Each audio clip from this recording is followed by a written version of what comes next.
जय भोलेनाथ साथियों।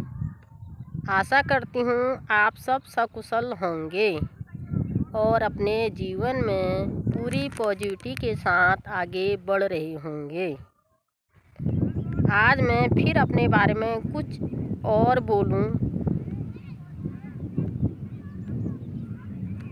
इसलिए मैं इस चैनल के माध्यम से अपने आप को भी प्रोत्साहित कर रही हूँ। जब इतने संघर्ष में मैं इतनी संघर्षपूर्ण जीवन पाने के बाद आज मैं इस मुकाम पे पहुँची हूँ, तो मुझे अपना संघर्ष शेयर करना चाहिए और लोगों को भी मोटिवेट करना चाहिए और ख़ुद को भी मोटिवेट करना चाहिए।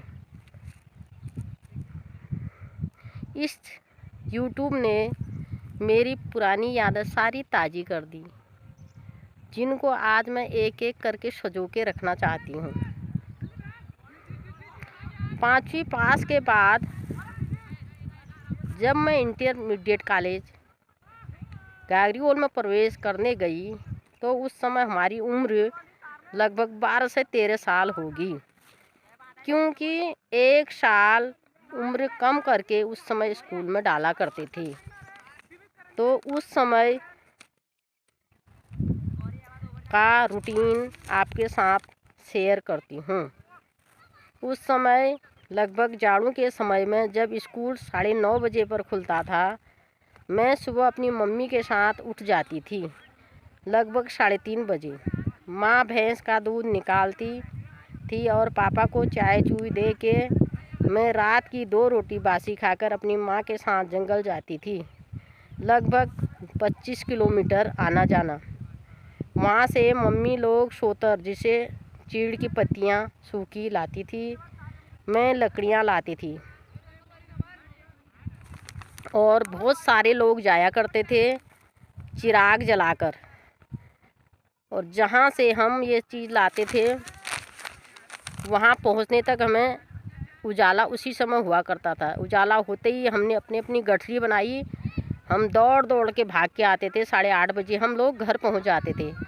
उसके बाद मैं खाना खाती थी, मेरी माँ मेरी चुटिया बनाती थी, फिर हम भाग के स्कूल आते थे। क्या दिन थे वो भी। इतने बड़े दिन कैसे हुआ करते थे। पढ़ाई भी हो जाती थी, गाय भैंस का भी हो जाता था, खेतों का भी हो जाता था, जंगल का भी हो जाता था।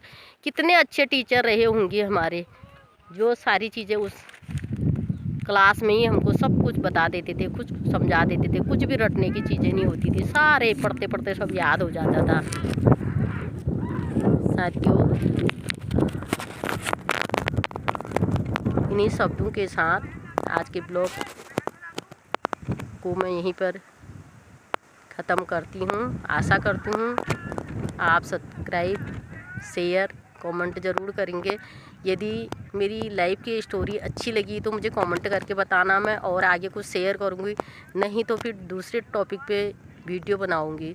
इसको बनाने का मेरा मकसद केवल एक है कि लोग आजकल बहुत निराश हो रहे हैं, पढ़ाई को बोझ समझ रहे हैं।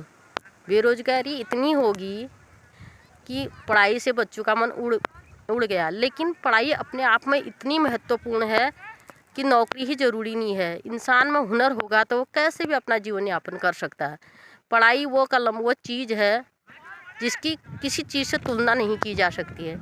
इसलिए मन लगा के पढ़ना चाहिए, आगे बढ़ना चाहिए। ज़रूरी नहीं है नौकरी हो, हम में हुनर होगा तो हम कुछ भी कर सकते हैं। किसी भी मुकाम को कैसे भी हासिल कर सकते हैं, सिर्फ अपने में जज्बा होना चाहिए। Thank you so much.